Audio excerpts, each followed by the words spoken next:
never had a voice. Really felt like I never had a choice. I grew up in the ends where everybody wore. That's how it goes when you're growing up poor.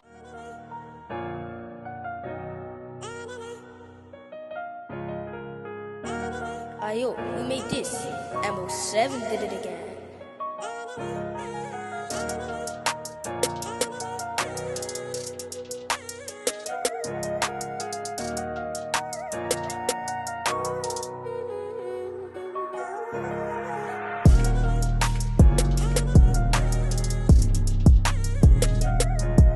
Moosa, we'll go with that. Formerly Fury, yeah. Formerly Sizzle. Yeah. So as we always start from the very beginning. So if you let us know what's your family background and where did you grow up?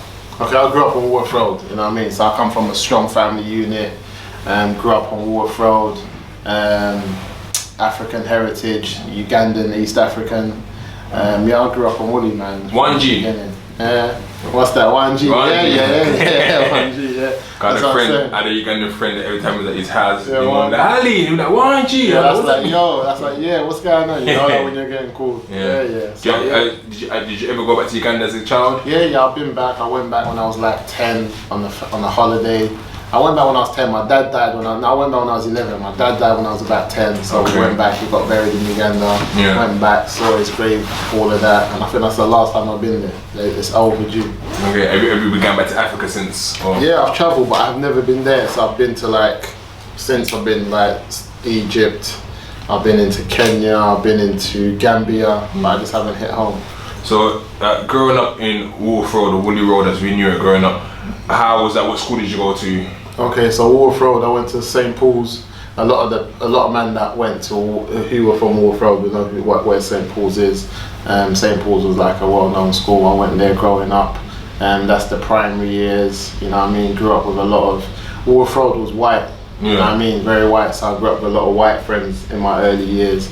You know what I'm trying to say? So that's why I think when you look at Woolly and then you look at Peckham, you know that Woolly has that well-balanced relationship with the white community, you know what I mean? So yeah. So what were your sort of early interests as a child? Early interest growing up, just like everyone else, football. You know what I'm saying? One of my brothers who I went to primary school, Ben Watson, a professional footballer now, plays for Nottingham Forest, I believe, with Grabs. So football, man, you know what I mean? Everybody was on the football team, young, kicking ball. It was just normal, you know what I mean? What else interests I like? Wrestling, you know what I'm saying? Yeah. If you weren't from the ends, you know what I'm saying? Who was your team in football? Football, so for me, I grew up supporting Man United. You know what I mean? Okay. I grew up supporting Man United and just football, man. Warfield is just a lot of footballers, man. You know what I mean? So, sort of going on to secondary school, where did you go to? So secondary school, I went to St. Thomas the Apostle, Queen's Road. So I was in Peckham. That was my first introduction to Peckham and man from Peckham, you know what I mean? And the man from the ends. I mean, St. Thomas is sort of a very respected school. My younger brother also went there. How was it then at the time? Because you're right, Woolly Road and Peckham, there was no issues. Like traveling all the way, it's a good 25-30 minutes on the bus. How was it traveling over there and seeing people and just hearing the stories of the people from Peckham at that time? Yeah. I think to an extent, Woolly Road was classed as Peckham. Like you could live in Woolly them times there and still be Peckham, you know what I mean? I think Woolly had that strong, it was like a cousin, you know what I mean? Like, you know how you have family, you weren't like brothers, will say we're like cousins, you know what I mean? You got a strong cousin relationship where it's like, yeah, that's my family, you know what I mean? So being from Woolly and going to school in Peckham, it wasn't an issue. Even though you knew you had to go for a couple blocks, riding the 12 weren't easy. It was never easy riding the 12, you know what I'm saying? But if you was at a good standing, you know what I mean, it wasn't really an issue. And I feel like it wasn't, people weren't getting checked like where you from, it weren't that deep. If you're from Woolly, it's like, alright, cool, because man, everyone knew each other, you know what I mean? It weren't, what I would say, Woolly weren't a border that you couldn't cross, you know, like we got Ghetto, you don't go New Cross, you don't cross that, you might not cross into Brixton.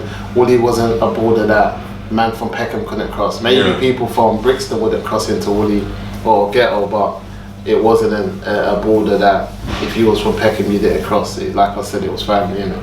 And of course, St. Thomas was in between Peckham and New Cross, so sort of Like, because there would have been a few ghetto boys coming from there. there. Yeah, there was, man. There was a couple guys from ghetto that went to our school, like Monster, that I know, Sparks' cousin, SA and them man there. There was a couple guys that was from there, and there was that passer. There was a bit of that, you know what I mean, going on in school. And them man, they were older, so there was always little beefs going on and fights. But at the same time, I think the brotherhood of St. Thomas the Apostle kept man together. You know what I mean? So it was like more than, and like I'm saying, the beef wasn't that scatty. So more than it being an issue, it was more like when I'm on your ends, you got me in it, you open the doors for me, and when you come this way, I got you, you know what I mean? Because being at school, like you said, in Queen's Road in Peckham, if certain man that lived in ghetto was ever on ends, and they see the man there, man will just pass, now their man there are called, you know what I'm trying to say? It was vice versa. If you was in ghetto to an extent, and you run into them man there, they'll be like, nah, these man, they go to my school, they're called, you know what I'm trying to say?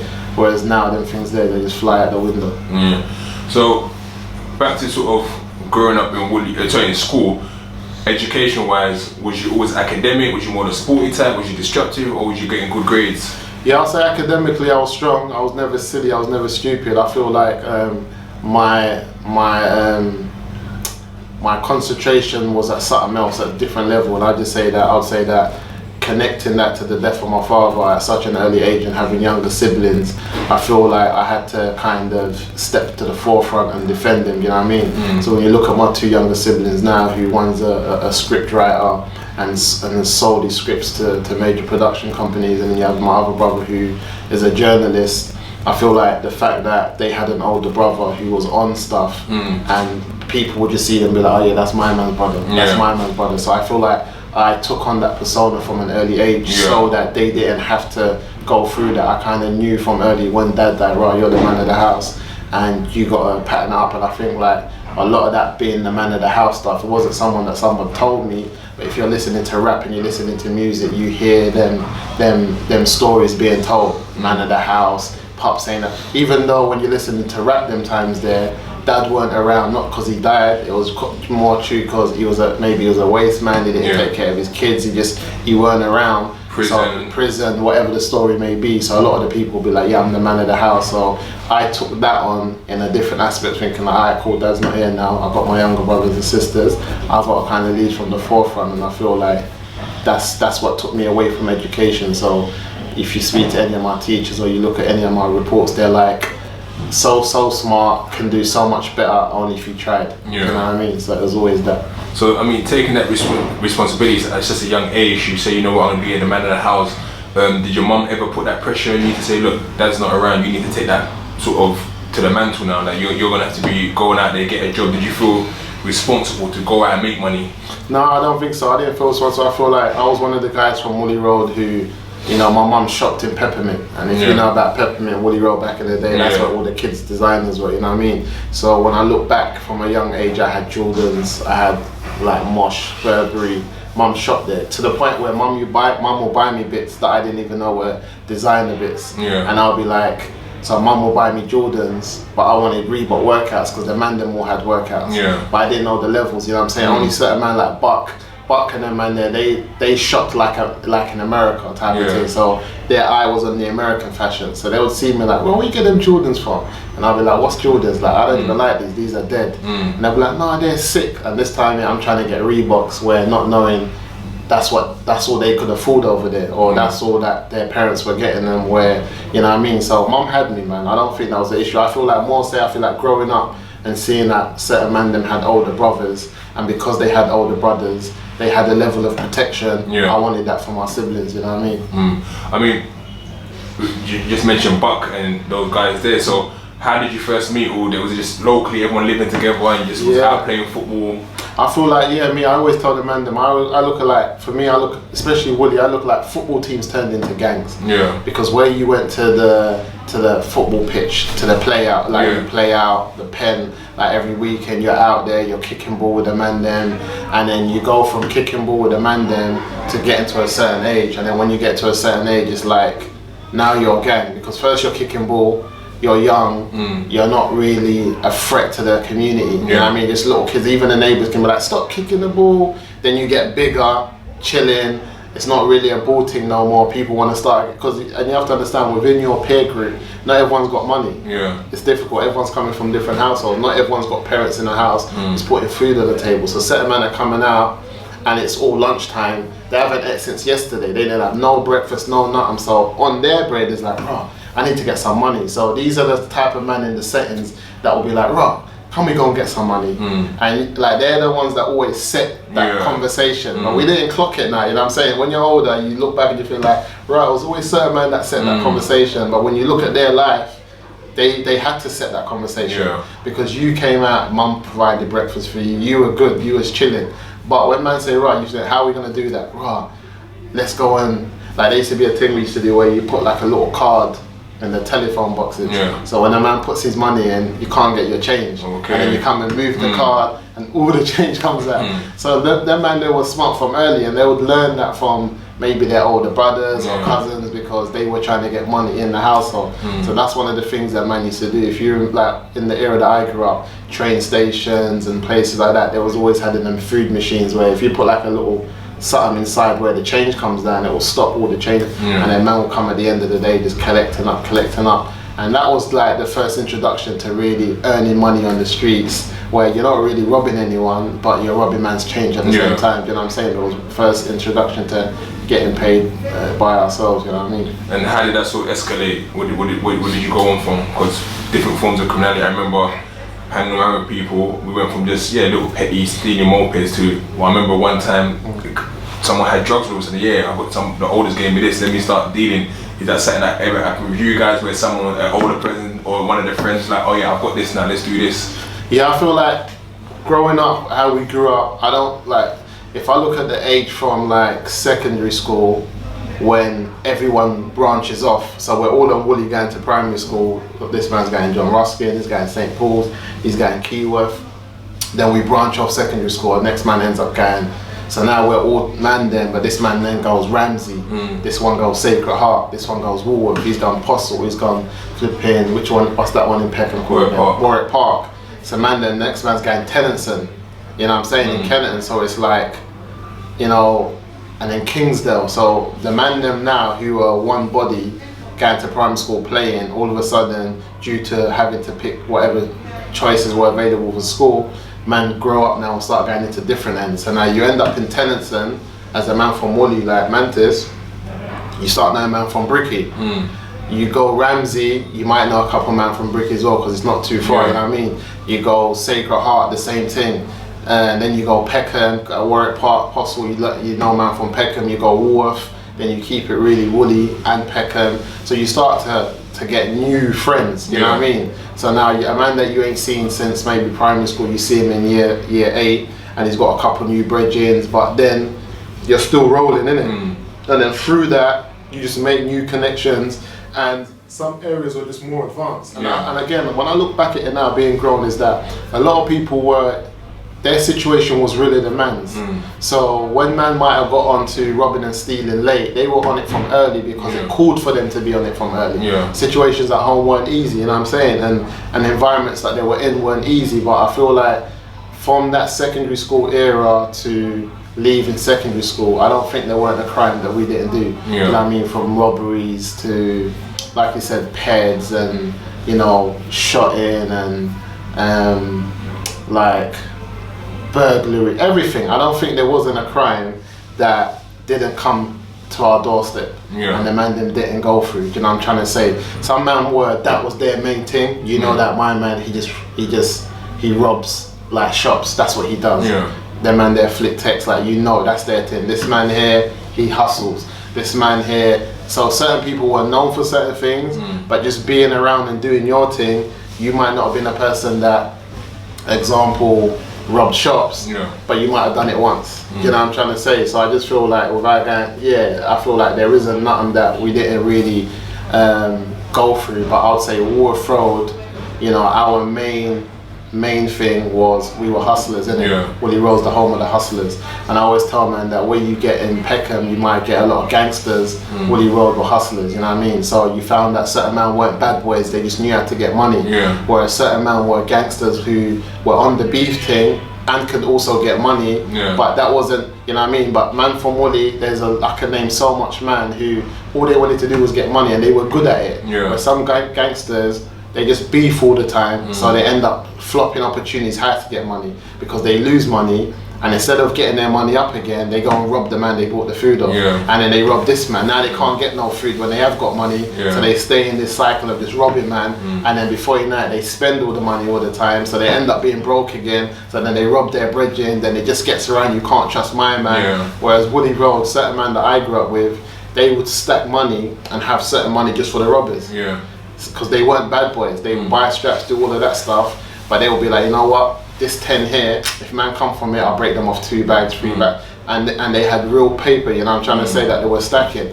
And that was a mentality I feel like we had from early. And I feel like people who were clever, like Raver and people like that, when they came to Woolly and they saw the potential of how to really get money with people who, A, are good at it, and 2, they're not really man that's gonna rob you or gonna, you know what I mean, kind of play with your monies. I feel like one of the good moves that he did was bridging that gap with Peckham and Woolly, and that was by just, you know, I would say just creating them bonds with the man from Woolly to get money. And I think Gig's done something similar as well. Did you ever feel at a time in danger for anything that was going on, or did it never get that serious for you?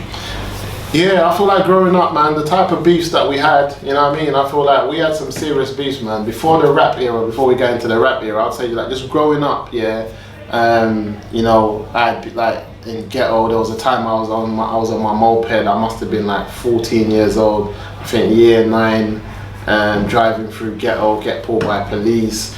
They tell me that you get off. And them times there was just produce your license. They didn't have the tools to do the check, but they'll say if you ain't got it on you now, you can't ride this bike. You gotta push it back home. So I'm pushing it through New Cross, get surrounded by ghetto boys, raw, Peckham boys, blah, blah, blah. Next minute you're scrapping like 10 man, get bottled man, take your bike, you just madness, and then ambulance come, and the ambulance take you all the way back into deep ghetto, into the hospital, you know what I'm saying? I'm right by the border, I think I'm nearly home. All I gotta do is cross and I'm back. And then the ambulance comes and say, rah, I'm just seeing them turn around thinking, rah, they're taking me right back into it. So things like that growing up, and it was a part of growing up. And obviously, man come from an era where it was the start of things like Roll Deep and all of that. So man used to go to those raves like South Links East. They were serious raves. If you were somebody, you were there in it. So these raves were always around. Like they were in Wandsworth, they were in Stratford Rex, they were in Old Kent Road, Caesar. So going to those places was always here. No, it was Hackney. What's the other one that was in Camberwell? Camberwell, I know to go. Sutton Gardens. Imperial Gardens. Imperial Gardens, that's what I'm saying. So we were in them spots. So being in them spots there was always trouble in it. We always had madnesses with man from Bricky or whatever it might be. Just touching on that though, there's no more raves like that. No. Back in the day, there'd be under 18 and 21 raves where like these things happen. Like with the new era of young people right now, those sort of parties are under 18s raves. That's unimaginable. These things can happen now. You couldn't imagine that under 18. They were like under 16s. I think. Ben and Jerry's. Ben and Jerry's, them type of raves there. That's what I'm trying to say. And that's when like it was going off them times there. You know what I'm trying to say. So. Yeah, man, it was mad. It was a different era, and obviously we had elders in it. Our elders were the Aylesbury boys. So we had like, for me, it was like Big Mook and Marv. Them man there were, you know, they were my elders, and these were people that showed me the way, and you know what I'm saying, like I'm thankful to them to an extent because, you know, the growth that they gave me on the streets in terms of how to get money, how to look after money, it grew me up quick. And that's why I feel like by the time I was 20, 21, I was ready to pack it in because I grew up rapidly. By the time I was like 16, 17 and I was on the roads for them man there, I was getting paid a healthy sum of a grand a week. You know what I mean? So by the time I worked for them man there for like 2 years, I already accumulated 100 bags. By the time I was like 18, you know what I'm trying to say? And I think like that grew me up quick because I'll look back and I'll say, right, I've spent this on jewels, I've spent that here, I've lost this, had to make that back. Okay, it's been 2 years, I've been paid over 100 bags, what's left? And there's not a lot left.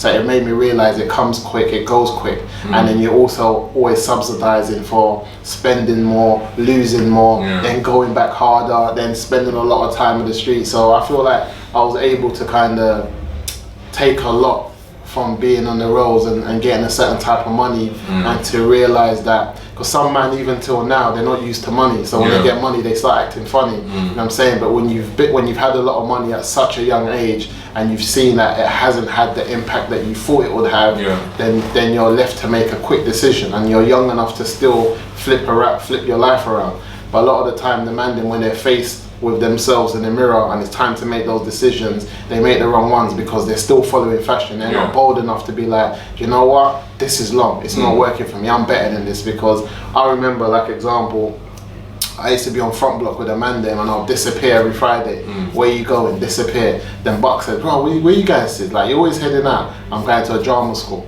What, you're doing the acting thing? Yeah, boom, where is it? Wimbledon. Then Buck followed me, started doing the thing, and that was just before like I embraced Islam, and then I stopped it, but he continued, and then we see where Buck is today, and doing the acting thing. But I always knew, even when I was like on the roads, that this is not me in it. And I think when it came to being on the roads and knowing that it wasn't me, I was brave enough to make those decisions where all the man them are chilling, man's getting high, man's bunny, man's on front block, I'm disappearing, going to drama lessons, because I know it's bigger than that. You know what I'm saying? I'm trying, in my head I'm thinking, I can't do this forever. You know what I mean? I gotta have fallbacks on, things that I can fall back on that can take me to that next level. And that being said, I was like the youngest in the batch, because really my age group called for me to be rolling with like young Ski and them man, because I was closer to them man's age group. So really it called for me to do that, but because my thinking and how I moved, it was before my years. It had me moving with their older brothers, like, you know what I'm saying, Coffee's up, like Crew and them man there. Oh, so was your our age? Yeah, so I was more, I was like a year older than Coffee, and you know what I'm trying to say. So really it called for me to be them man there, and then them man there were like all 2 years older than me. You know what I'm saying? So really certain times when I was on a come up, they'd be like, why are you rolling, man? Go roll my little brother, you know what I'm saying? Because I was a bit too, but my thinking and how I overstood things, it called for me to be there, because I brought calm to mad situations where man are panicking. I've always had that persona where I bring a calm to a situation and bring things down. So yeah, man, so for me it was always important to just know yourself in it and to know what you're doing. So even when we start rapping now, and then obviously, you know, Peckham, Wooly, SN1, like the first time man got into the rap thing, that was like when I think Buck and Giggs done a track called, I think it was the Rap This or Rap Something, and Buck was the first time Buck rapped, and no one knew man on ends could rap, you know what I'm saying? So, because obviously Giggs and SN1, they used to do their thing. They had a track called Look at This Game, I Locked It, look at this game, do you remember that tune? Because they used to do grime. They used to do grime. It was a different type of grime, still. It was yes and no, because it was that transition from the grime. It was just when grime was becoming rap a bit more. And just before, I remember, because obviously Gideon used to go under Reso, and Joe Grind was Jokes at the time, and they used to be two of a kind. And we used to go to Giggs' house, which was around the corner from mine, and it used to be an MCing set. It was totally grime at the time. They used to do that, I remember that. Was you ever in the grime? No, I was in the jungle era, but I jumped the grime thing. I never done that. Like Swift, who was in OTB, our camp, he was a proper grime MC. He done the garage thing. I'll say garage. It wasn't grime, it was garage. You know what I'm saying? Man jumped that. So, but I feel like when I first heard SN1's Look at This Game, I Locked It, and I heard H, I was thinking, rah, this sounds like grime, but it's different because it's not as fast. Like, I can hear this. Because before it was a lot of repetitive words. Like, man's not there, man's not here, like repetitive words, but I can hear man telling full rap stories. Like, I came here, done this, and I was thinking, I can follow your stories. The first time I could follow it, so I was shocked. Then I think Buck bought that on ends. Then from nowhere, Buck went and featured on one of their tracks, and Buck was rapping, and that's when everyone said, "Oh, we can do this rap thing." Because is that I mean, OTB was kind of a gang or crew at the time. Is that when the music thing started? Yeah, that's when the music thing started. I feel like when Buck done that first track with SN1, that's when everyone realized they could rap, and everyone realized, okay, we can do this rap thing. We don't really have to fall in line with what everyone else is doing and do the grime, even though rap wasn't prevalent at the time. We just knew we can do it, you know what I'm saying? And at the time, Swift could flow, so he could get on anything and make it work.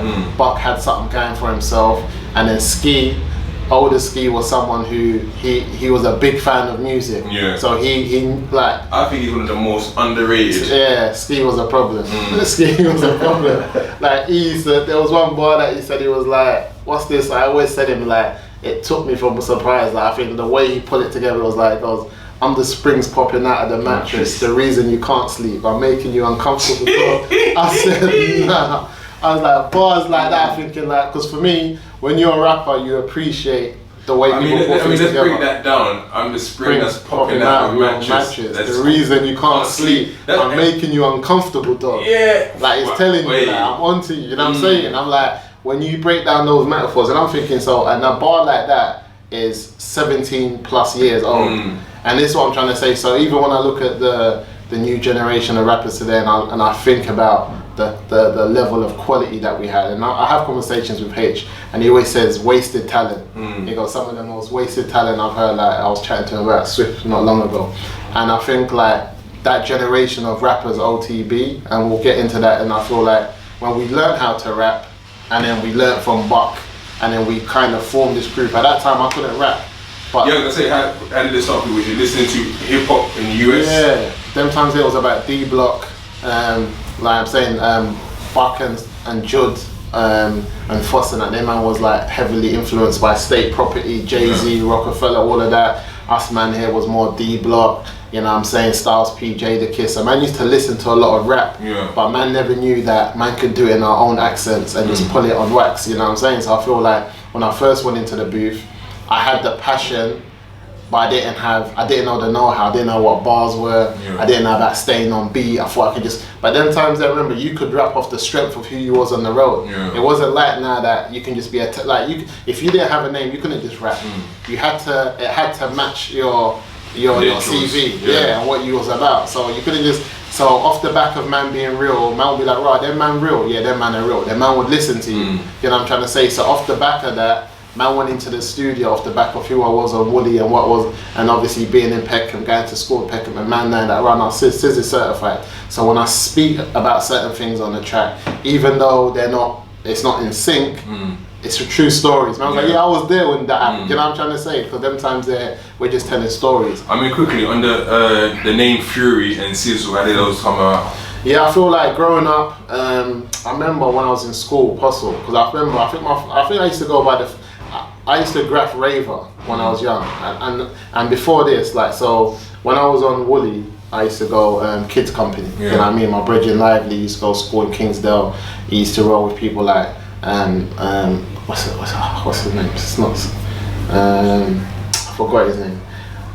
But it was the era of people like Soldier and all them, man. They remember proper old school. Smacker, all of these, man, Remover. But he used to go Kingsdale, Stripes. So he linked Stripes now from Kingsdale, and Stripes was rolling with all them man there, and then Stripes brought him to flipping Kids Company, and then I went Kids Company, then I linked man from there, from early. I linked Ray, I linked Marley Marl there, I linked Nux there. That's why I linked a lot of the people before I even proper like linked them in the rap game before. So even when we've linked up again later through Buck Gang, like Sacred Heart and that, and knowing H and all of them, man, when we've linked up later, people have known, man, just because of Kids Company. I'm saying Kids Company was a place where you can go there as a young person, and they used to look after. When I look at the concept, especially what we're doing now here with my organisation Reso, is that you could go there as a young person, they'll break you off with like £100, and you can buy yourself a pair of trainers, a little tracksuit, and it went a long way, especially when you didn't have money. You know what I'm saying? A lot of people,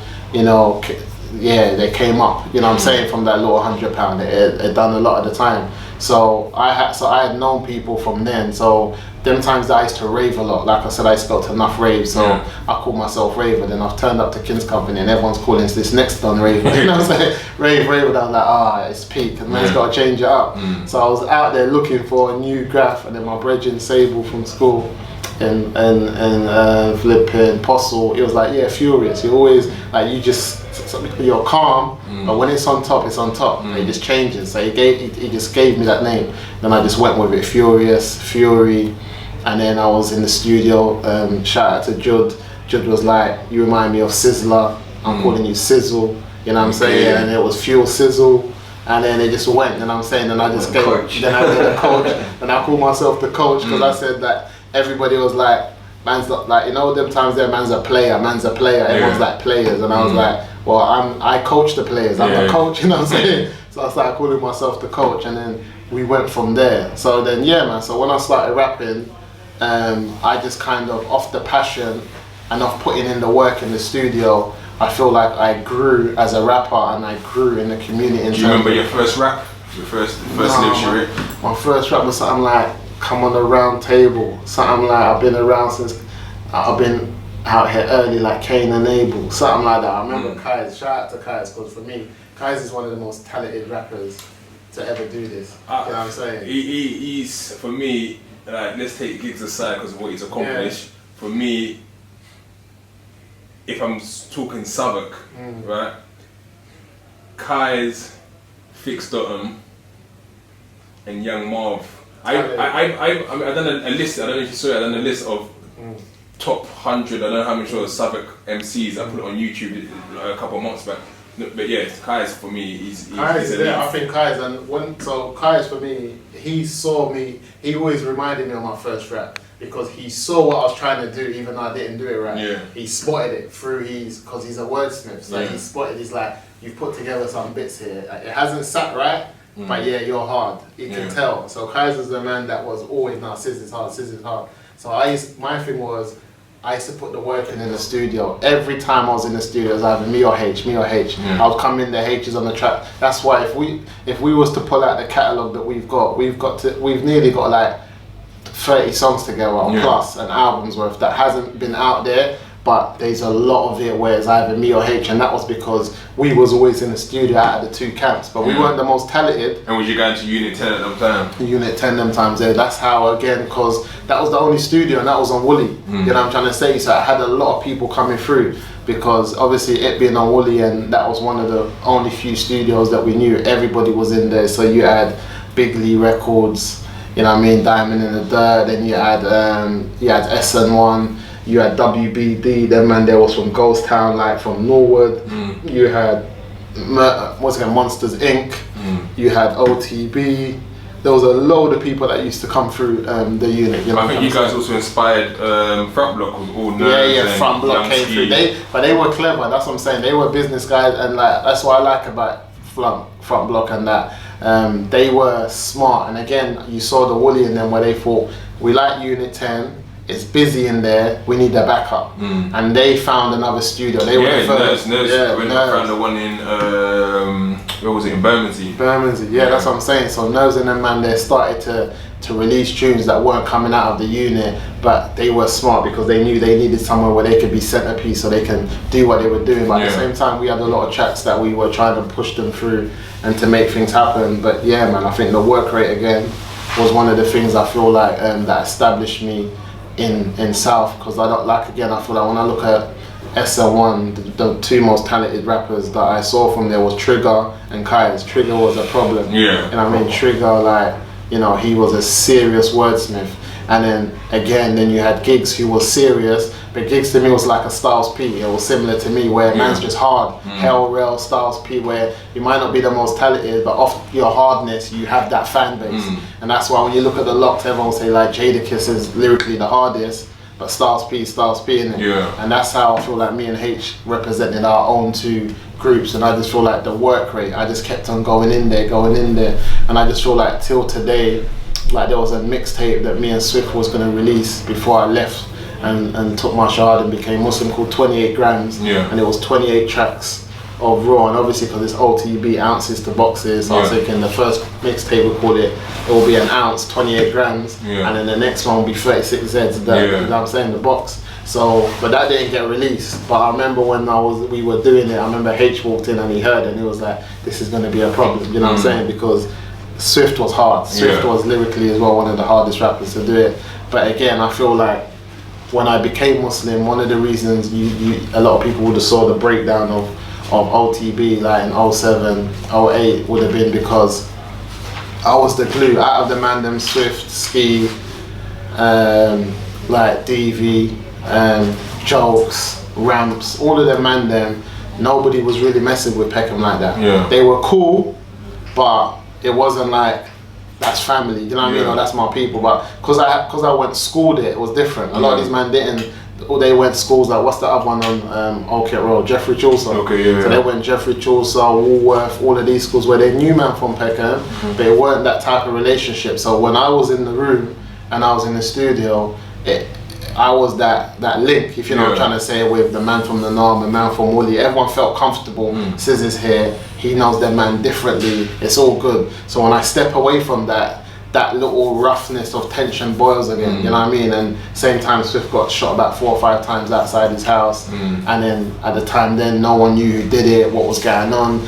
It was all mad, there was a lot of tension. And them times there, I've been Muslim for like 2 years, I wasn't even on the rap thing, I had quit, and then I get the phone call, and then I remember, I think I was in Peckham, a man see me and said, "Rah, like, what you on? Like, man said you're in Peckham with a rucksack." I was working them times, they're doing a 9 to 5, going to work with my lunch in my bag. And I was like, "No, I'm going to work." Man said, like, if you're gonna do something because of what happened to my man, let us know, innit? So man's not around.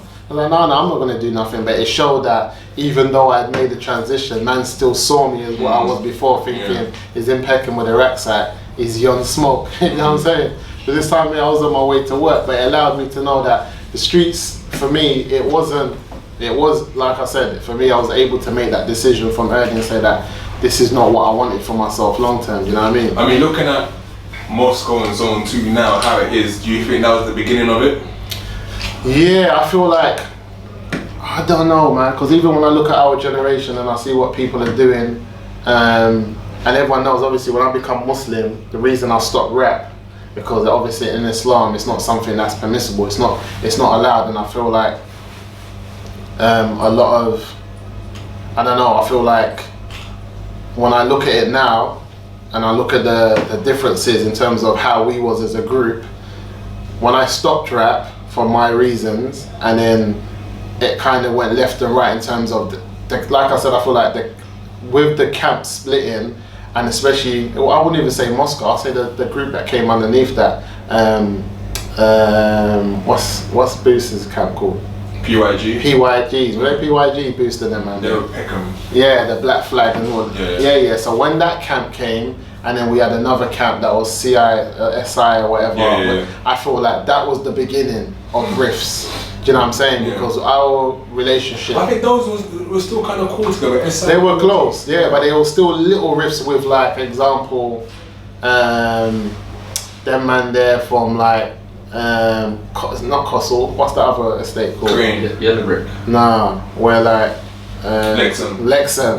You know what I mean? So like there was little things going on there, like with Taman, like then that batch there, and so I feel like with us, it was proper cool. Big Lee, OT, even though Peckham was like separated, didn't it? Because you got Peckham, Queens Road, you got Big Lee's section, whatever, but they were still family, innit? Crime, Temps, all of that. Even though man had their differences, it was still one block. And then Woody would have been the same. We had Aylesbury, we had Brandon, we had Front Block Dodderton, we had Newerton. So even though we was Woody and OT, like Judy and Buck and them man, they were Front Block. Then you had me and people like Hen, Mads, we were like Brandon, you know what I'm saying? Then you had Shift, all of them man there, they were East Street, you know what I mean? Then you had Ski, Jokes, they were Newerton. So even though we were all different, we were still Woolly. But now what I'm seeing is, had we grown up in this era, we wouldn't be Woolly, you know what I mean? Because Brandon's Brandon, these man and them man, and I feel like that's what's happened across the board. But when I look at you know, the mandem now in terms of where everyone is and what's happened, sometimes it's sad, you know what I'm trying to say? But do you think it happens, I think it happens to every generation, no matter what it is, like you said, you've talked us through it, if you think about it, from as a kid, you're in primary school, you're all together, you go to secondary school, and people just start having different sort of belief, want to get money quicker, and they start robbing their friends, and it happens to every single generation. I think from before I grew up, to when I was growing up, into when your generation and younger generations, I mean, just back on the music again. So when did Fix Dottam join OTB? Because he was originally a member. Yeah, Fix was away. You know, he was doing a sentence, and then he came home. When he came home, he jumped on and started doing a lot of tracks. And I feel like the times Fix came, that's when I was trying to make my transition and leave. Because I remember when I first became Muslim, that first year, I used to go to Islamic lessons. Like that first year, I'd go to the lessons, and then I would go to the studio, and I would just fight in the two. And I used to have the conversations like, no, I can't do this, and you know what I mean, I gotta stop, it's long. Because I used to think to myself, right, when I'm older, in the next 10, 15 years, do I want to be a rapper? And at that time, to be a rapper, you had to do what you was rapping about. You couldn't just come and rap and that man will check your gangster. What are you talking about? You don't live like that. Yeah. So for me, I was thinking, am I going to continue doing this just so I can rap about it?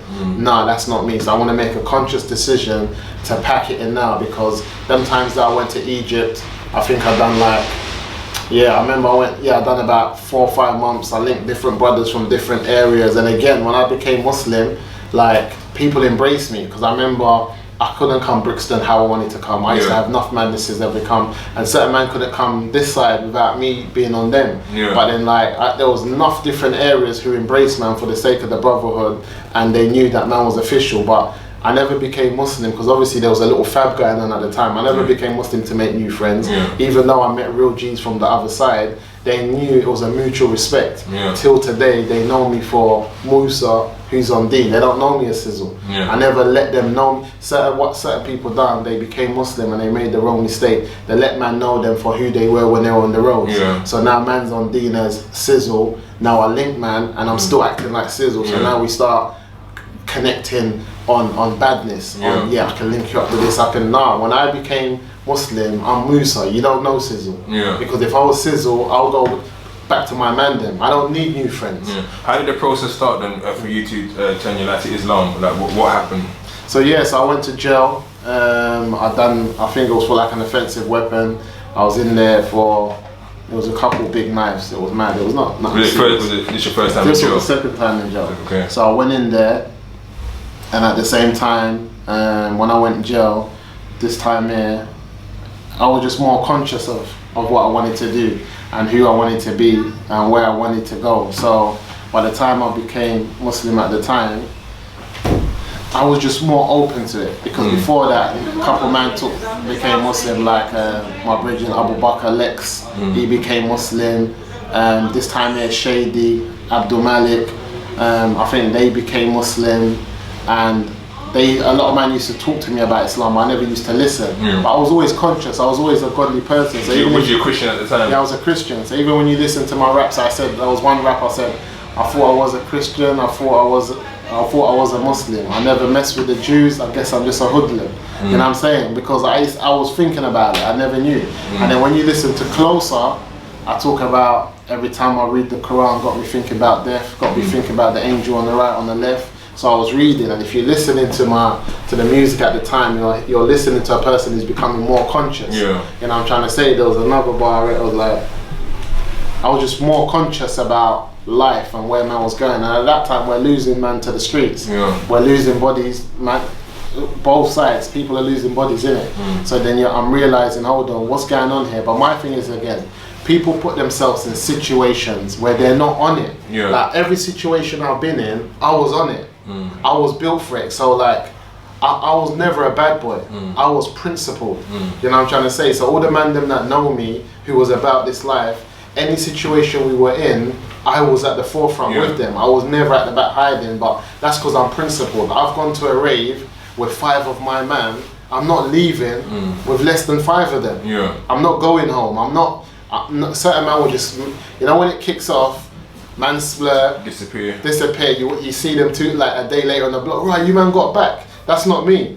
I'm making sure everyone's out. I'm not trying to get home, right, my man got caught and this happened, he's dead or he's in hospital. Nah. So I was principled. So being principled got me in a lot of trouble. So like example, certain man come on the block and they're trying to rob your brethren, but they don't want to rob you. We came from that era where man's like, I'm not troubling you, I'm just troubling your brethren. I'm like, listen, you trouble man that's with me, you're troubling me. What is it? And then man will be like, because I went to school in Peckham, like, But allowances, man. Them man are dickheads. They're not, because they're not defending themselves. Like I said, they're hustlers. They're not gangsters. So they're not built for it. But I'm thinking, do what you do when I'm not here. But you're gonna come and disrespect me enough. So having that persona and always backing it and being at the forefront in them situations made man think, right, Sizzle's about this life. When we got into this thing, he was doing that, he was putting in. But that wasn't because I was a bad boy, I was principled. These are my brethren. We've gone to a rave, someone's tried it, it's peak, I've done my thing. That was because I'm backing my brethren, isn't it? I'm like, there's hardly any beefs that man will say that it was my beef. Every madness I was in was because I was backing the next man, but that was because I was principled. So I knew my principles were getting me in trouble because the streets ain't real. They're not loyal. So I'm out here putting my life on the line. Like, it's like I'm getting calls 2 o'clock in the morning, right, it's going off. I'm leaving my yard, running out with a rare turf, getting in a situation, getting back home, and I'm like, right, what was all that about? But that was because of being loyal to the streets. But then knowing when you're in that situation and you made that call, no one's coming. So I'm looking at it and I'm like, who should I blame? Should I blame the streets and the man for not being loyal? Or should I blame myself for putting myself in a situation where it's all fake? It's not real. And then here I am, I've embraced the religion, Islam. It's given me purpose and understanding in my life. So why am I not going to take this path, which is clear to me, tells me how to live, how to be as a human being, how to deal with people, how to protect yourself, comfortable. So within the first 2 years of becoming Muslim, I'm married. I got a child. Like, when we grew up, marriage was far from our brain. Man's getting married, are you dumb? You know what I'm trying to say? So all of a sudden, man's Muslim and the brothers are getting married. Like, Shady's married, like Abdul like Mantis is married. Like, the brothers are getting married. These are people, and I'm seeing man them pushing prams on the main road. Like, man will never push the pram. Not from where we came from. So I'm seeing Islam's really changing lives. Forget about the hype. And these man, if you're not Muslim, you're getting robbed, and forget all that.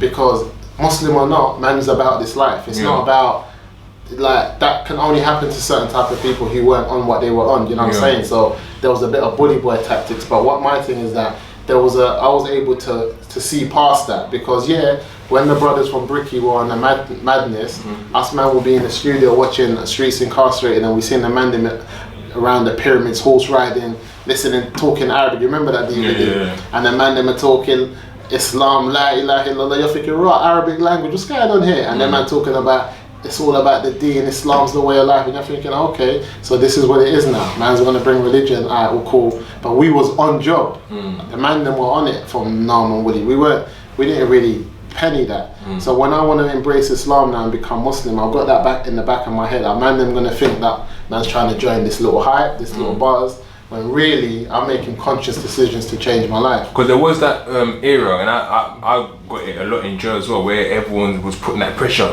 turn to Islam in jail. And I was like, because I knew much of my Bible, I was always able to counteract any sort of arguments, but there was that pressure. Do you think in that era there was a lot of pressure for people to turn? I mean, not in your situation, but in that era there was people pressuring. 100%, because if you wasn't principled and if you were one of them youths that will bust your burner because you felt like you had to, not because you wanted to, or because you felt it was from your ethos and your principles to do it, then you were the same guy that will become Muslim because you think you have to. You know what I'm saying? But if you were principled enough to follow what you believe in it and understand that, no, I believe, like for me, when I read it, I said, this is me. Everything Islam says is what I believe in. So I made a conscious decision knowing that the man there might see me a certain way. But when I come back, Buck, all the man them, Swift, Judd, Dave, H, Kais, no one was anxious that Sizzle became Muslim. Because they knew me and my personality and my persona. Like, I am how I am, innit? I'm not one of those man them. You know, there's certain man as well where when there's certain people about, they start acting up. Girls come into the studio, man changes. All of a sudden, man's the baddest man in the man. But before that, you were just calm. You know, man, that's not me, innit? I've always been who I am from then even to now. That's why I've been able to keep relationships, because people know that Sis is Sis, innit? When Sis said that he was going to become, because I had a conversation with H at the time, Talking the Hardest came out, they had the SM1 shop in Peckham, I had an Islamic bookshop in Peckham, things were going well, and I remember him saying, nah man, you should rap, man, you don't have to talk about banning this, but I made my decision, you know what I mean? I knew what I wanted to do, and I feel like people have respected that because I've never gone back on it. You've never heard Ross was rapping again, and he's rapping with some youths from this area, because a lot of man left, came back. So that then makes man think like, what's man doing? Are you trying to be Muslim and do this thing properly, or are you playing games? And I feel like you lose a lot of respect for that, because the man on deen don't respect you, and then the bangers don't respect you. They're like, make your mind up, because believe it or not, the man on the road respect the deen. Yeah. When you do it properly, man rate it, man say, you know what, you've made a big decision, you're on this track. Because listen, believe it or not, no one wants to live this life. Everybody wants to have a wife and kids and a nice yard and relax and no stress, no one's looking for you. But because man's fronting, it takes long. By the time they realize they want to do that, they're in their late 30s and they're just thinking, raw, man's got a bag of youths everywhere, or man don't have no youths, man don't really have a family, man don't really have a crib. Man start panicking, midlife crisis. So they start trying to get it up again. Doing one move, bang, get slapped with a 10. Now man's coming out in 45 or something like that. And because man front, the fact that you can own it, and I've had conversations with a man who were like, you know what, when you left and you disappeared, man felt away, because it was sis, you was always about. Next minute you become Muslim, you drop the man, then you go missing. Man don't hear from you for about eight years, so man felt away. But when man's had to do what you did 8 years ago, now man understands it, because man's had to leave the hood. Man's had to say goodbye. You can't even have 1 foot out, 1 foot in, because a little bit of the hood will catch you. Will catch you, and before you know, you got a case. Because 1 foot in is knowing that my man's about this life. I'm standing up on this corner with him, laughing as if I ain't got previous records. So the feds come, turn you both over. He's got a matting on him. Obviously, if he's flanging it, he's not saying it's his. Whose is it? Now you're both in it. Now you're even that as well. Like beef thing. Your brother's still on beefing people. You're just chilling with him. They come up, everyone's getting hit. Everyone's getting hit. So and people are not strong enough to say, no, I'm not on it. So when I become Muslim, I just drop them out. Phone, no, everything. So there's no contact at all? No contact. Went to Egypt, disappeared. Done about 3-4 years in Egypt. Come back. Man, that was one of the best periods of my life. Learn Arabic. Learn how to live as a proper Muslim. Not all this hype that's going on. Watched Muslims, how they live my life. Took my son out there. My family came out there. Done a good period of time out there with a couple brothers, and man lived. So when I came out here, I proper kind of washed the streets off me. So I could come back on Woolly in my Muslim clothes, comfortable, and man will be like, all right, that's it, yeah, sis, he's been on deen, he's been doing his thing. I mean, how was that conversation with the people that you sort of left behind when they've seen you come back? Was that, oh my God, where are you? Was it all love still? Yeah, it was big. It was like, it was love at the same time. It was like, what's going on? And a lot of it was like, because when man's left here, you have to understand a lot of things happen in the rap game. It became difficult. H was getting blacklisted. He can't perform nowhere, he can't do nothing.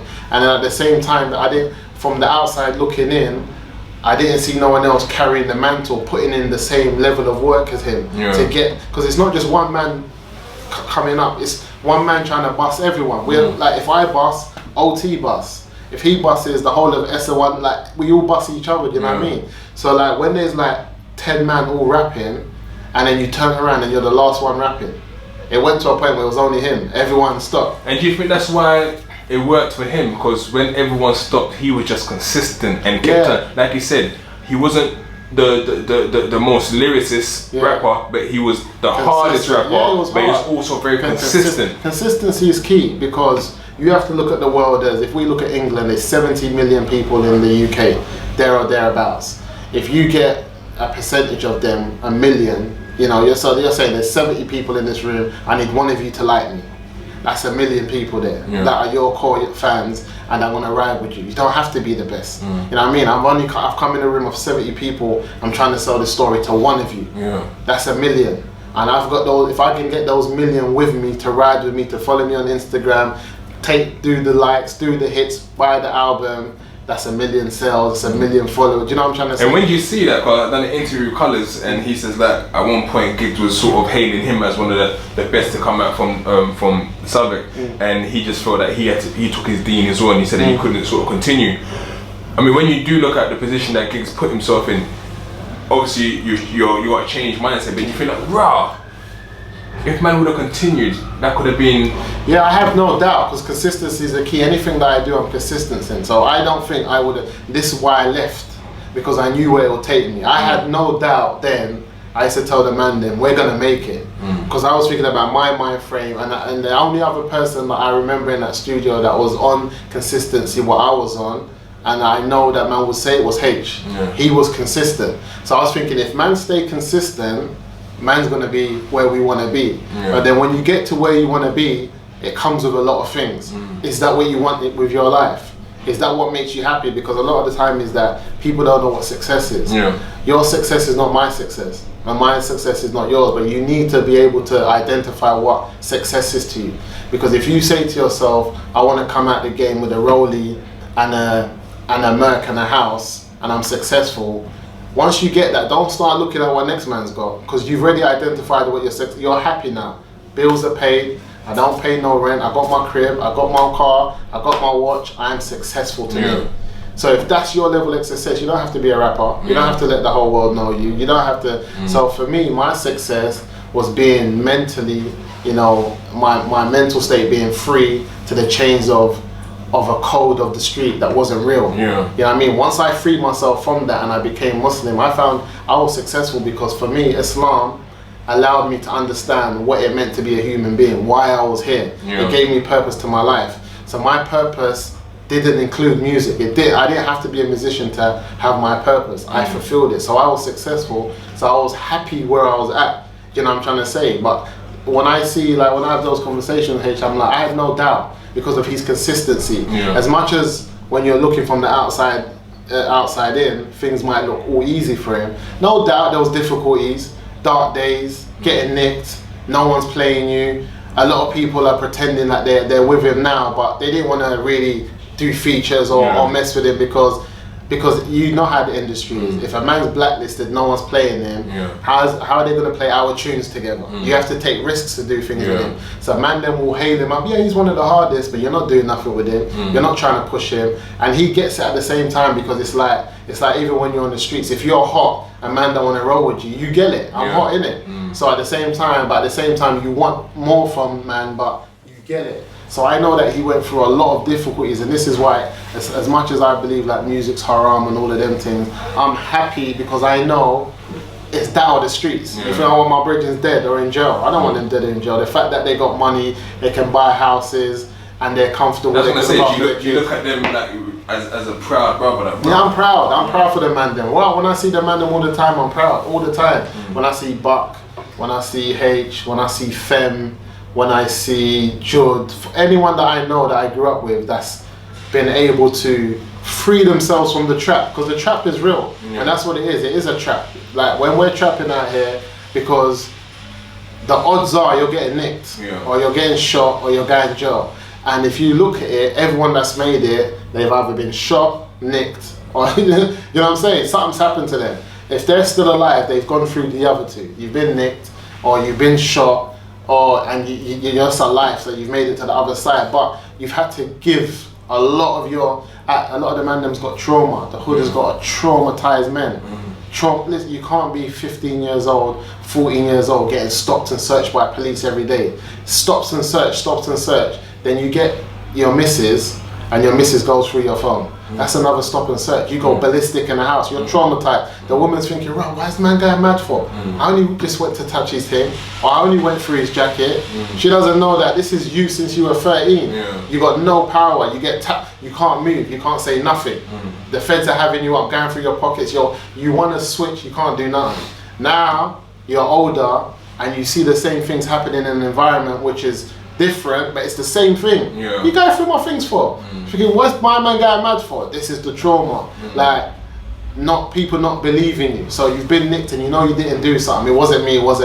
We don't believe you. You come in another situation now, you're grown, you're chatting to your people again, your missus, your family, I don't believe you.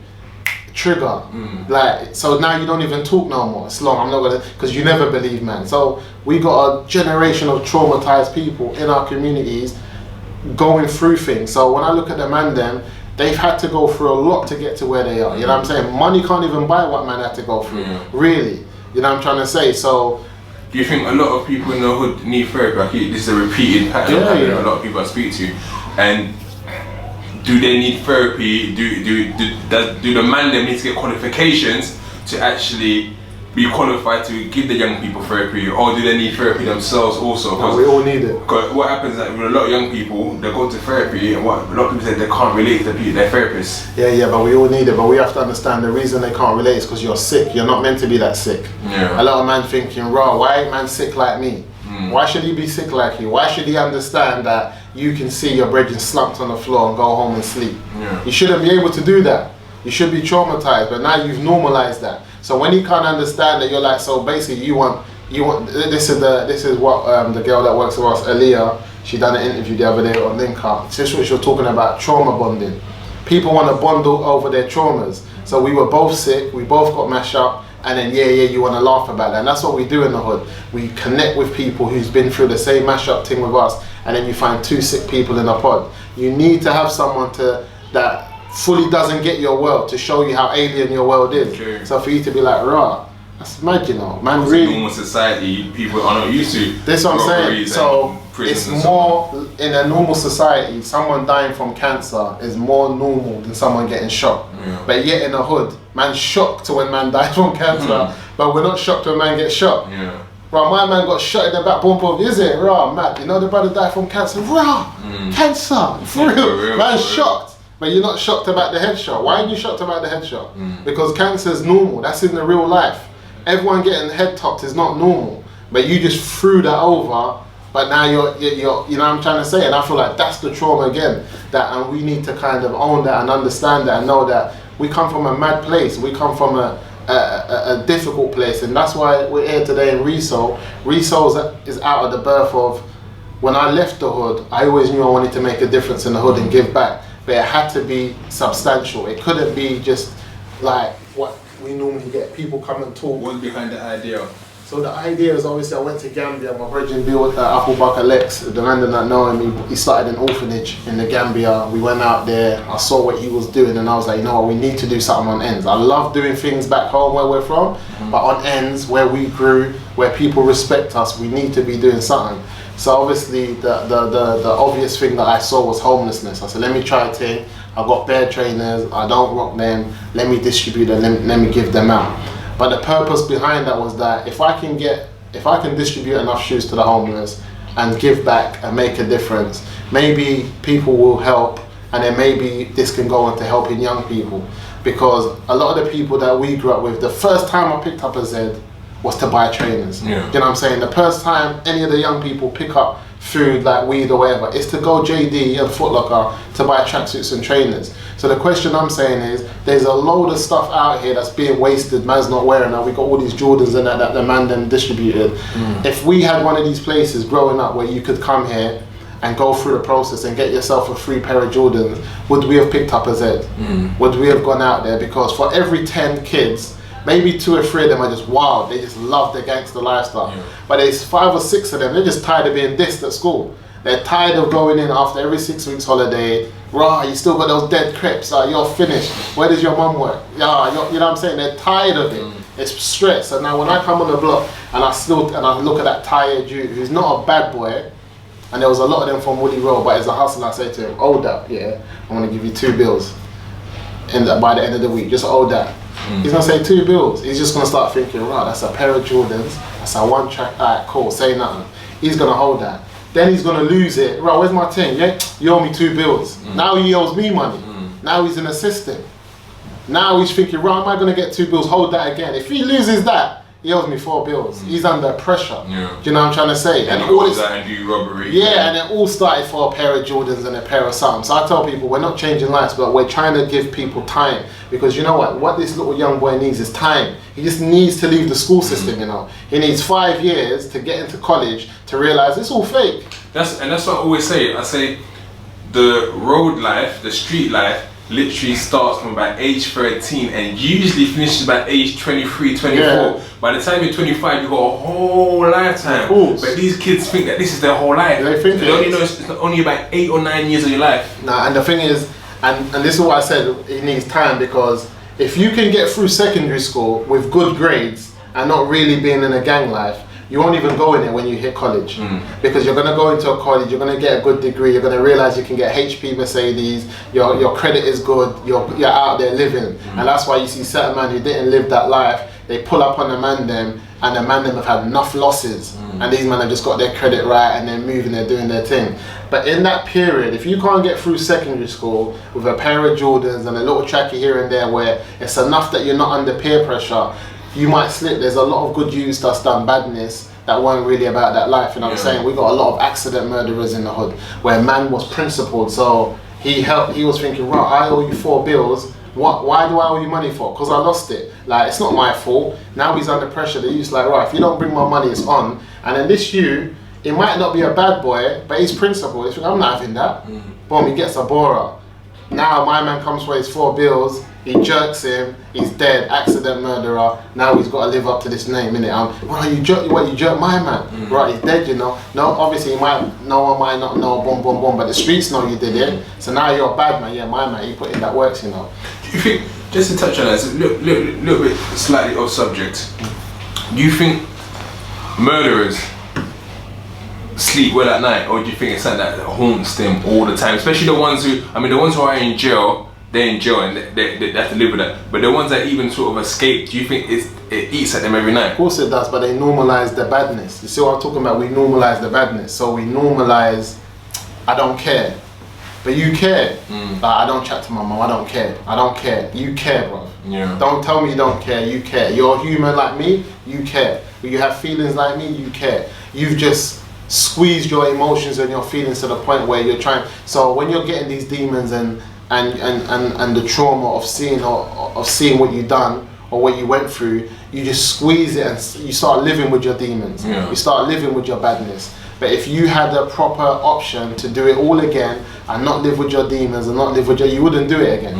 So the reality is you care. So a lot of these men have just learned to live with it better than next man. Some man can't live with it now. That's where the therapy comes in. Yeah, and enough of the man them in the betting shops. You see enough man now in mental health. Enough man are in Moosa and them places, banning food. That so many men are taken onto them hard drugs because they got bodies, man. They done stuff. It's not easy to deal with. You know what I'm trying to say? And then there's a lot of men who try to. It's not my problem. They pull it off. It's not my problem. It's not my. You know what I'm saying? Like, it's the code. He deserved it. He knew what he was getting. And you talk yourself into it. But in reality, that's not a lot. Because if you ask these men, cool, everything you went through, do you want that for your youth? No. If it's so normal, do you want that for your youth? They don't want it for their youth. Why? I thought it's normal. I thought it's a minor. I thought it's not a big deal. Nah, they don't want that for their kids. They don't want it for their sons or their daughters. Man's got their daughters horse riding, their sons climbing rock. When did we climb rock? You know what I'm saying? And go horse riding. But you want a totally different life for your kids, you know what I'm trying to say? So, like, in regards to Reso, what was you gave us the perspective of why you wanted to do it. So when did it sort of formalize into making it into a business? Yeah, so I feel like Reso started about 18 months ago off the back of the work that we started. But I think since then, you know, the founder or the owner of this place here, he reached out to me. He said, yeah, man, I love the work that you do. I've seen a lot of your stuff on like the TV. I've seen it on the just like a lot of the media platforms that we was on. So he reached out, said, we would love you to be inside the Brixton Village. We'd love you to have a store here. It was like, really? Okay, let's see. It took the best part of a year, I would say, for us to get in here, but he was persistent on what he wanted us to do. So then on that, the fact that we were giving out shoes, my thing was like, you know what? Let's change the perception of charity and what charity looks like. Because we know that as much as we're giving out these shoes, if people are shy to it, because example, I've had messages from girls our age group who got youths who say, normally I don't ask, but it's difficult times, my kids need shoes, can I get some shoes, boom, boom, boom. And these are people that we grew up with. And they say that, and said normally I wouldn't ask a service like that, but because the way we've branded it, it's approachable. It's not your Oxfam, can you imagine being seen dead in Oxfam growing up? No way, no one wanted to be seen in them. So we said, let's create a sneaker store that has the same vibe as somebody who was paying. Like, just because you're getting charity, you should be treated any less. You shouldn't be treated less than a man that will come up here and buy a pair of shoes. So we said, right, what type of charity is that? And also connected to man's faith is that you give from the best things that you got. Don't give, like, if you want to give real charity, give something that you love. Say to yourself, you know what? These mean a lot to me, I love them, but I'm going to give them to you. That's real heartfelt charity.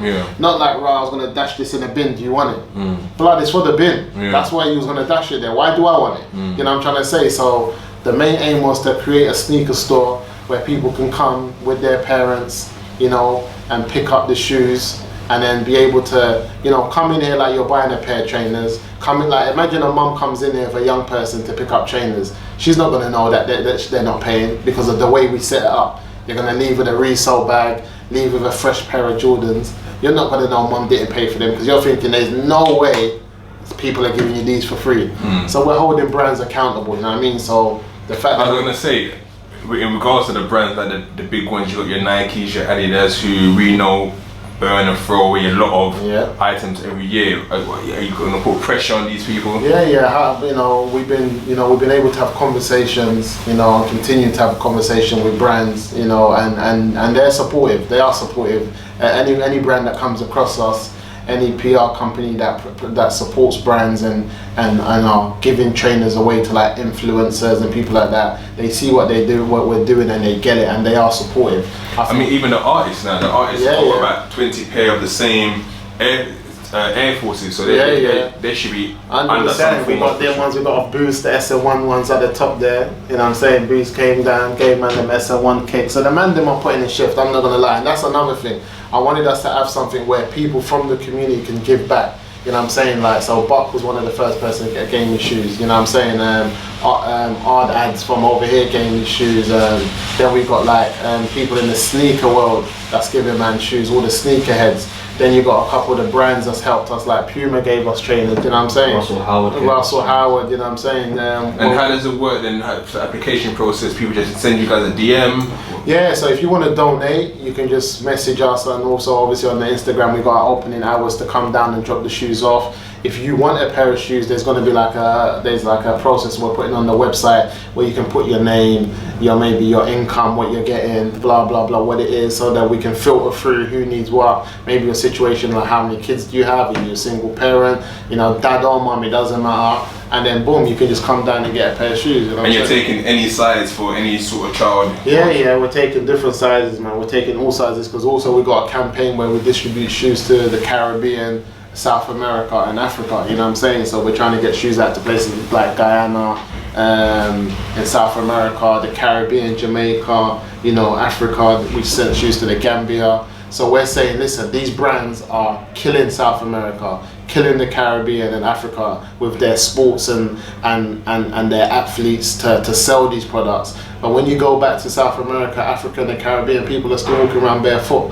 Kids are still running around barefoot. Meanwhile, some of the biggest athletes that represent these brands come from there. Yeah. You know what I'm saying? We got the Neymar from Brazil, yet there's kids in the favelas with no shoes on. You know what I'm saying? But then if you look at the amount of kids that got no shoes on and the brands that sponsor these people, the shoes that they waste, they could give everyone in the favela a pair of shoes. You know what I'm saying? And it's the same thing for the Caribbean, where you see some of the fastest athletes in the world are representing these brands, but people the same. And Africa as well, they got some of the best footballers in the world making big money for these companies, yet these people will rather throw a shoe than give a shoe. And at the same time, I feel like, not to also be too hard on the companies, I feel like because they're in a game of making money, there hasn't been somebody there to say, cool, we'll take on the mantle to distribute the wastage. Because as much as they want to distribute, they have to then create new departments and put more money into it and have it. So them finding someone like us who's prepared to go out, distribute, and is in the community making things happen, it has made it easier for them. And I think that's why they've been more receptive to what we're doing and are just out here. So for me, it's good, because I think this has allowed me as well to network back with a couple of the old men that I ain't seen for ages, because they know the position, the stance or the route that I've been on since I left the roles and become Muslim. So when they see me doing this, they're like, yeah, we get it. This is what Sizzle was on. This is why he left where he left, to make a difference, to change his life. So this is inconsistent with what I'm about, you know what I'm trying to say? So it's allowed me to just network with the old man them who are in positions to say, you know what, come get these shoes, man. I've got a pair of shoes from Adidas the other day, I don't need them, give them back to the hood.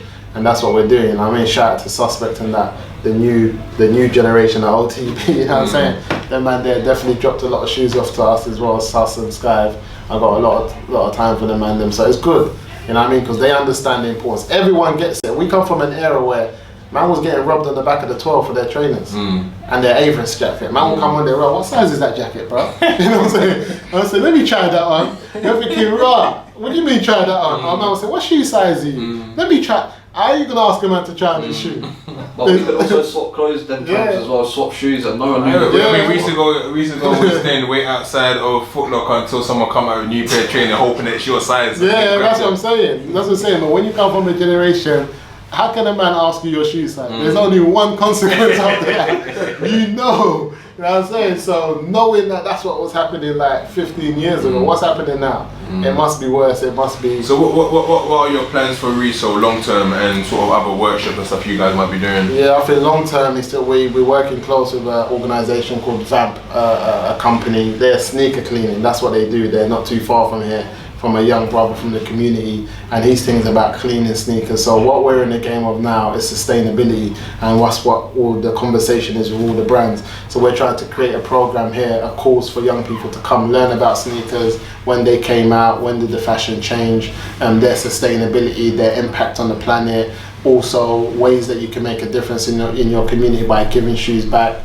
And then doing the other half of the course at Vamp and learning about restoring shoes, the restoration program, cleaning them, so that you can come and do a course as a young person. Because remember, one of the things when we were young, we weren't listening, we didn't want to do the course, we weren't interested. But you imagine you can go to school in Foot Locker. You imagine, you know what I'm saying? You can go JD and go school for them, do a course in surrounded by the Nikes, the Adidases, and learn about them. So our thing is to bring the young people in here, let them learn about the sneaker industry and even the ways for you to get in there and to work and to maybe have positions in Nike as maybe their photographer or their media guy or their whatever, different positions within sportswear, and to also leave this course with being able to say, you know what, if I want now, I can go and start my own sneaker cleaning service. I can set up my own Instagram. I know, because another thing that's happening is man will drop off their £400 pair of trainers and they don't want to come back and you've mashed them up even more because you don't understand fabrics and you've used the wrong certain thing on there. So we want you to understand a good understanding of fabrics, of trainers, of all of that, so you can start your own sneaker cleaning course. And I think that's important for young people, doing something in the field that they enjoy and they get and they understand. Because some of the young people are going to walk through the store and they're going to know more about shoes than me. You know what I mean? But at the same time, they're going to leave with a holistic understanding of the sneaker industry, how to clean trainers, and then they're going to be in a position where they can work for themselves, start their own thing. Because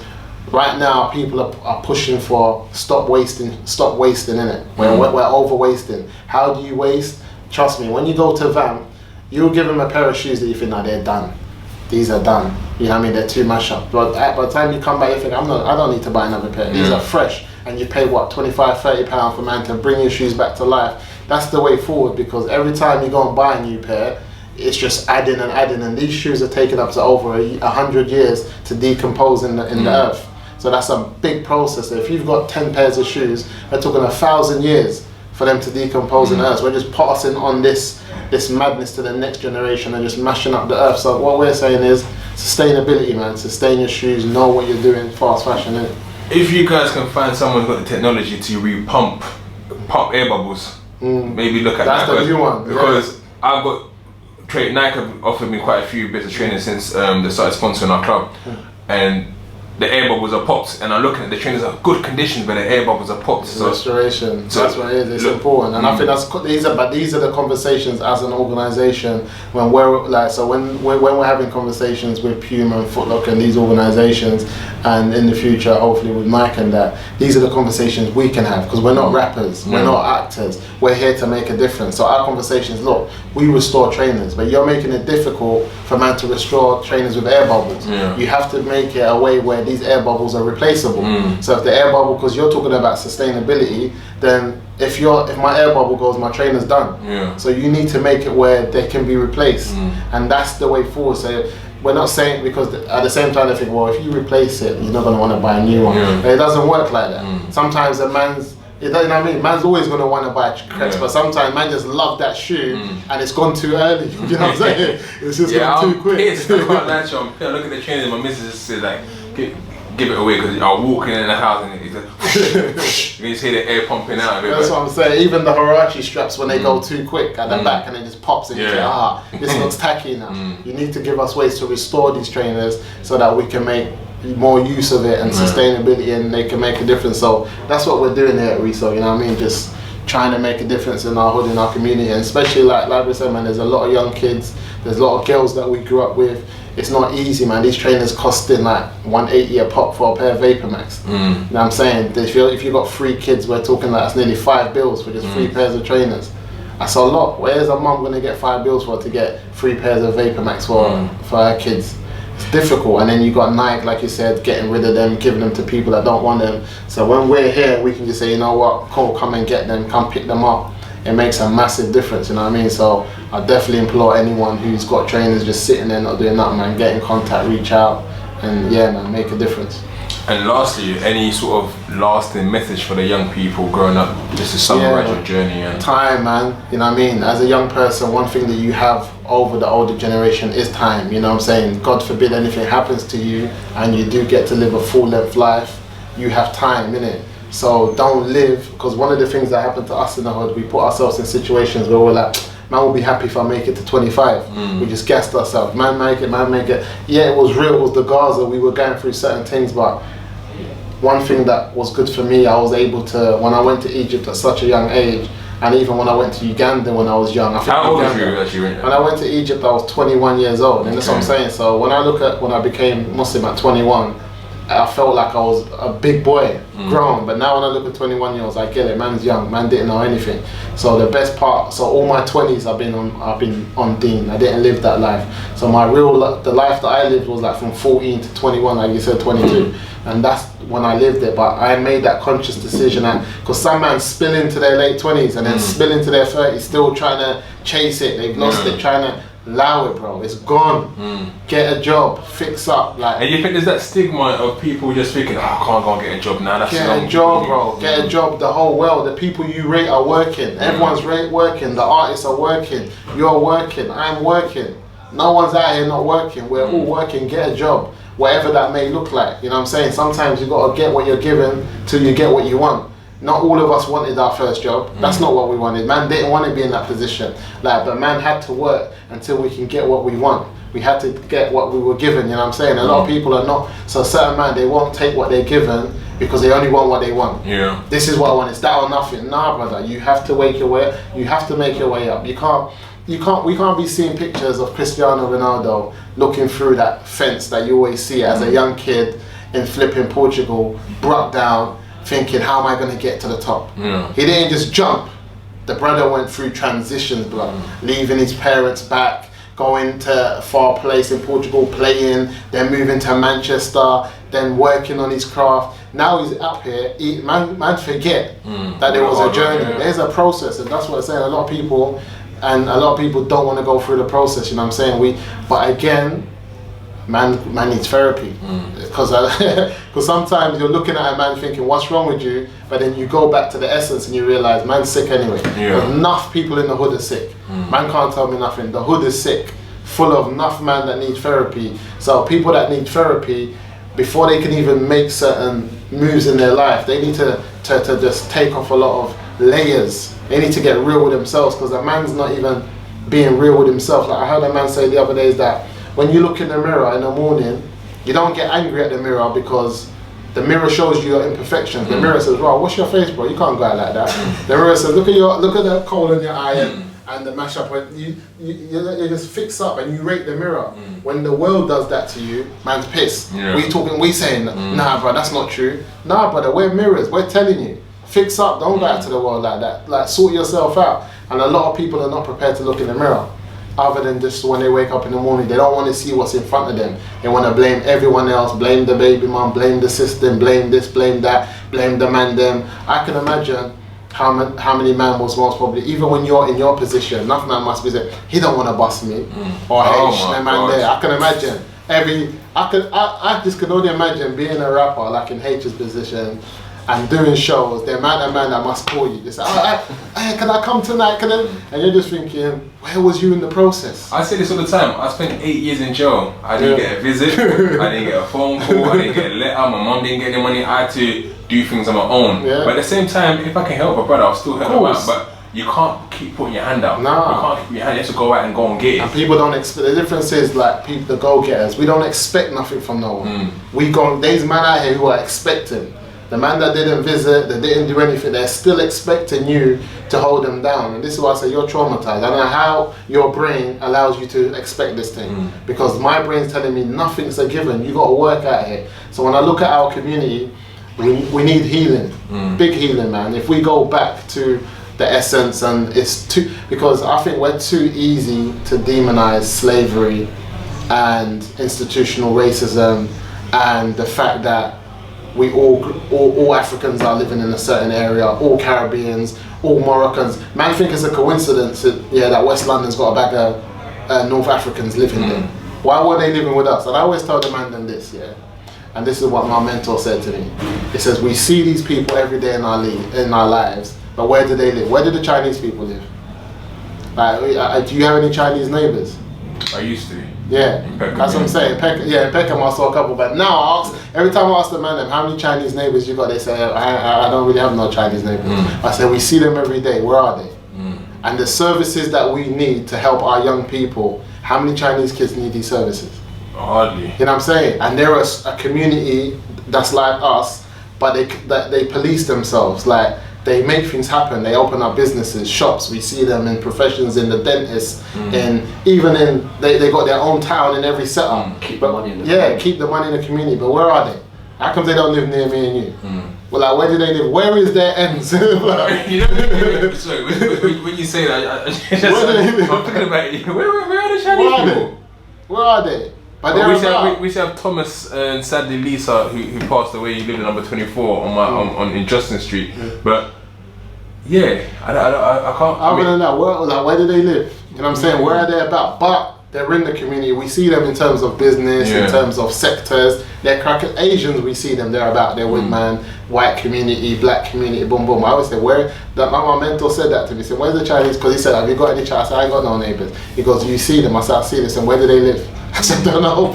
You know what I'm trying to say? But again, it's just to tell me that our community being so mainstream and being so in the forefront, things like seeing black famous people sometimes allows us to think that everything's okay, because if he can do it, why can't you do it? But it's not that simple, and I feel like those of us who are able to get out, able to overstand, we need to be a bit more patient with those that can't, because a lot of the men are sick.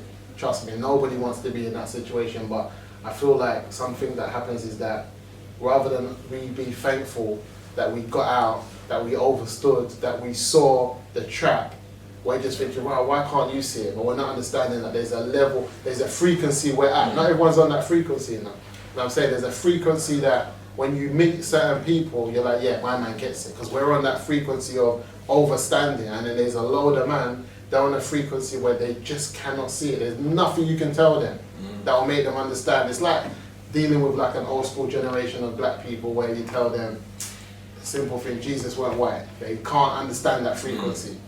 Black people themselves, if you tell them, even though now white people, everyone will tell you, yeah, Jesus weren't white, but they still, you can't tell my grand aunt Jesus weren't white. Nah. They got the posters. Yeah, you can't tell them that. Even though white man, everyone will come and say, nah, he weren't white. She said, nah, you're lying to us. So they're on that frequency. There's nothing, and there's certain people like that in the hood where you can't tell them what you can't tell them because they're sick. They need their therapy. They need to. There's too much going on that hasn't been dealt with. And I'll keep on telling man, if the level of trauma that we've been through sometimes can be compared to the level of trauma people go through when they go to war and they're in that battlefields and they come back and commit suicide, you know, leave their families, take up mad class A drugs. If that's what happens to them type of soldiers, what happens to young kids who don't have that level of help and guidance, you know what I'm trying to say? So for me, it's a catch-22. But I think the main thing for me, my message to any of the young people, man, is self-development. Invest in yourself. Invest in yourself. Invest in your well-being, in your mental health, in your physical health. Like, just invest in yourself, innit? Stop worrying about next man and what them man are doing. Like certain people can't think about life without social media or life without this. So, and this is what my mentor said. If you're not on there to make money, to promote something, or to do something, well, what are you on there for? What is it that you're doing? So a lot of men are just on there. This is what we call the haters. They're just there to watch everything and to be negative about it. because their life's negative, you know what I mean? And that there takes a lot of energy, and that's what they're about. So I tell the young people, invest in yourself and be real, man. If you're not on what man are on, say it. Like it took a lot for me to look at H, look at Buck, look at like when I left OTB and the man in my SO1, we were good, you know. We were comfortable. H has just done talking the hardest. They're going Iron Napa. Things are going off, popping this back and forth. Things are really going on. You know what I'm saying? Even though we had been Iron Napa before, I remember me, Buck and them man there from the early years, but now man was going back as the main event. Things were going on. So man didn't leave because things were dead. Man left at a good period. Things were popping off, but I had to be real to myself and say, this ain't me. Like I love the man them, I want good for them, I hope the best for them, but this ain't me. A lot of man they just follow through, you know what I mean? They just drag themselves through things that they don't want to do, and then 10, 15 years later, them same man who wasn't on what Buck and H and everyone else were on, if you see them now, they're still not on nothing. They were there and abouts, but what are they doing with their lives? What have they achieved? Because they weren't doing them. They were doing somebody else's vision, somebody else's dream, and because of that, they still got left behind. And time now for a lot of people our generation is not the same, innit? Now we're looking around, enough people are dying, bro. We're of that age now where, right, yeah, my man died, yeah, something, yeah, he got sick, or this happened. That's where we're at now, you know what I'm trying to say? So, I don't know, man, for the young kids because remember when we were young, the elders always used to say, go to school, get, like, you know, man will talk to you, what are you talking about? Nah, brother, it is that real. Education and your self-development. When we say education, I'm not saying go to school, go uni, go to college, but invest in yourself. You want to pick up a trade, a barber, electrician, a plumber, what them man are living good.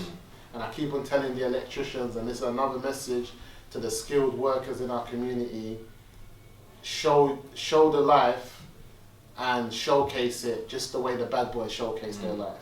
Because too many plumbers and electricians and barbers who are making good money from trade are rolling around like they're trappers. You're not trapping.